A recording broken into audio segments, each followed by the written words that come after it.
Straight to the press now with Dipti today. She's starting with the death of Quentin Deranque, that young militant close to the far right in France last week.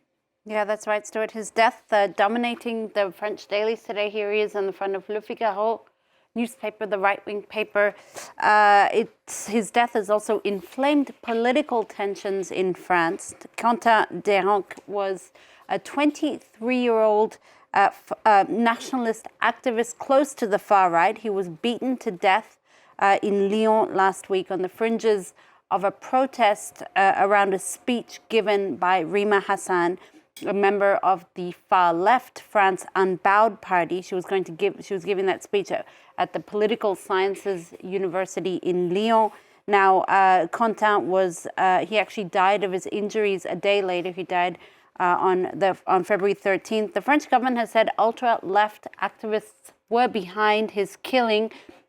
As you see here, the far left being accused by the government, Le Figaro says. And in its editorial today, the paper says that in this tragedy, he was not, quote, a militant just killed in a street fight, but a martyr for freedom of expression, something that the far left, the paper says, wants to replace by hideous mob mentality. Now, the right-wing paper accusing the France Unbowed party of feeding the political violence that was at the heart of this deadly event. From Les Echos, the business paper, it also points a finger at the France Unbowed movement, calling it one death too many. The paper saying February 13th, the day of Quentin's death, will mark a, quote, turning point in French politics and shows that extremism kills. What's the reaction then from the left-wing press, Dipti?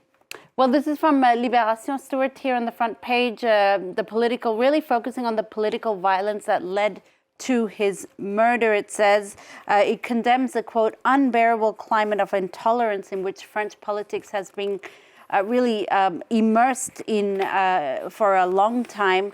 While the communist paper L'Humanité, in its coverage, also focusing on political violence, what it calls a climax of political violence that culminated with his death, and really also is very upset about what it calls a tragedy that is shamefully being politically manipulated in France now.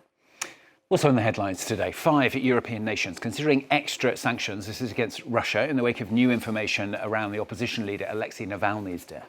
It's on the front page of the British Metro today. Here it is. Here, truth is antidote to Putin's poison. The paper relaying a statement by British Foreign Minister Yvette Cooper, who said that the UK was mulling and would likely be imposing new sanctions on Russia.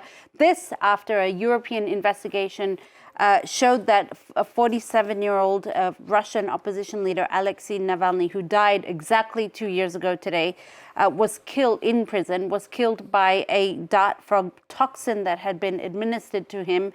This frog species, very exotic, notably present in Ecuador. Russia, though, has always maintained he died of natural causes. And Dipti's pulled out another article from Metro, very different though. Winter Games, records are tumbling for many countries this weekend. Yeah, that's right. It's actually still on the front page of Metro. Just on the top part here, Stuart, golden moment of history for Great Britain. The paper telling us that Great Britain celebrated its most successful Winter Games campaign in history, picking up its first gold medal on snow, thanks to Charlotte Banks and Hugh Nightingale, who won the mixed team snowboard cross. But it actually turned out to be an even more legendary day because they picked up a second gold medal that same day as well, as the Daily Mail tells us here. A blizzard of goals on historic Super Sunday, the paper says. The second medal coming in the skeleton event. Now, Britain now has a total gold tally of 3 for the moment. There's still one more week to go. Tumbling records for France as well. This is on the front page of L'Equipe. France now has 15 medals altogether in this first week of the Winter Games. That's more than the 14 they got in the last Winter Games. And as L'Equipe reminds us, one more week still to go. Host nation Italy also seeing its medal tally reach historic numbers. It's now at 22, which is its biggest medal haul of all times, thanks also to Federica Brignoni, who picked up her second gold medal in the giant slalom event. And then the Norwegian papers focusing on a man who's really become a GOAT, a greatest of all time story, if you weren't sure what that was.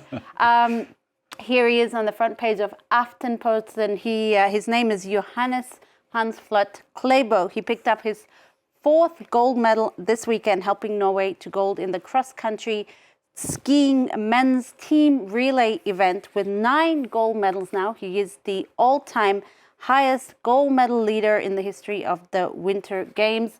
As this paper here says, in its headline here, it reads, "No one next to him and no one above him. He's in a class of his own." Yeah, well done to him. Well, our own fashion goat, of course, is Dipti, and she's found a new fashion trend for us, haven't you? Yeah, but it's not glorious at all. Oh, in fact, okay. it's horrible, Stuart.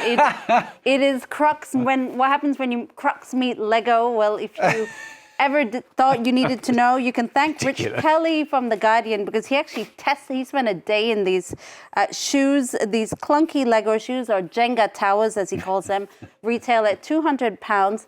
After a day in the Jenga towers, he said he realized they aren't shoes but performative art pieces that probably would best be, I guess, in a museum or a gallery, not in your retail shop. I think that's probably true. They look horrible. Yeah, they do look horrible. Who knew a fashion goat would draw attention to those? Thanks a lot.